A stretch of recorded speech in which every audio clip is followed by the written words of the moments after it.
what we're doing right there, folks. Drop shotting. Putting the old Gambler Shakey Shads to work. Loose spinning rods and reels. Super smooth. I don't know if you heard that drag, but sometimes big baits are better, and sometimes, a lot of times actually, more often than not, something that small and not much plastic there is going to catch a giant fish like this one. That's a high quality smallmouth right there for anywhere, especially in Maine.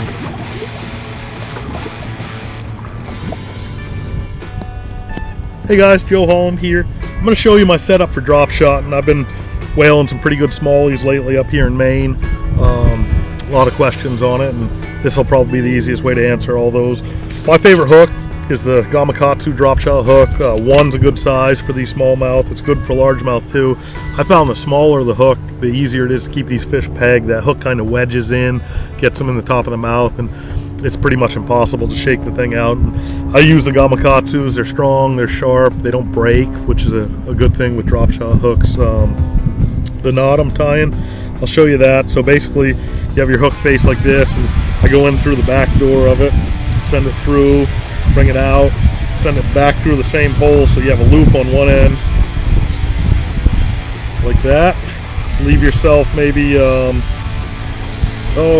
to 18 inches, depending on what you're looking for a drop end. And then what I'm going to do is I'm going to take my line, go back up. I'll show you all this later on, slow-mo or whatever, but you're going to wrap it through that loop you just made. Realistically, all you need is about 2 or 3 passes through that. I put 3, maybe 4, depending on what I'm using for a pound test.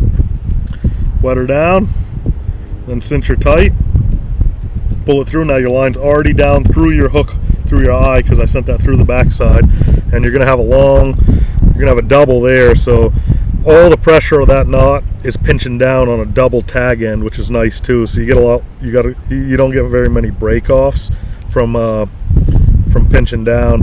And then after you have that knot pulled tight and you have that loop over like that, you could trim that really close.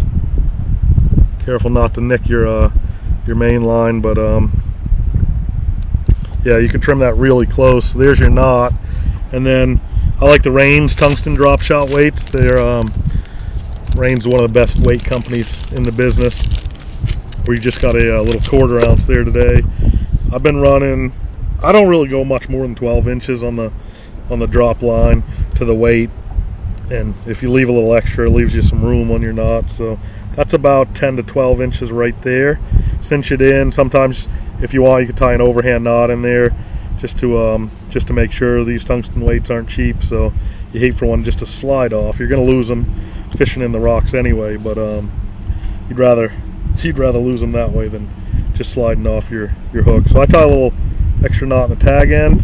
And then my absolute favorite bait of all time for drop shotting, especially on smallmouth, crush the largies on it too, is the Gambler 4-inch Shakey Shad. This thing, and green pumpkin, we got a bunch of colors out too, but for smallies, but it's really hard to beat that, and green pumpkin. So, and what I do is I'll just nose hook it, just go through, maybe take like a 16th, so there it is, and I get the flat side up. This bait floats, which is really good. It adds a ton of action to it, and then when you fish this thing, you don't have to move your rod a lot. You know, that's one mistake a lot of guys get, is they get in that jigging action like this with their drop shot, and just sitting it there, you can't stop the thing from moving, even if you try, even if you put it on limp line, because it's floating and moving around, and if you have any current. So that's my rig. That's my setup for drop shot. It's pretty simple. The hook's stout, the knot's good, the weight's awesome, and that's pretty much the only bait you're ever going to need for drop shot in these big smallies. I'll show you how it's done.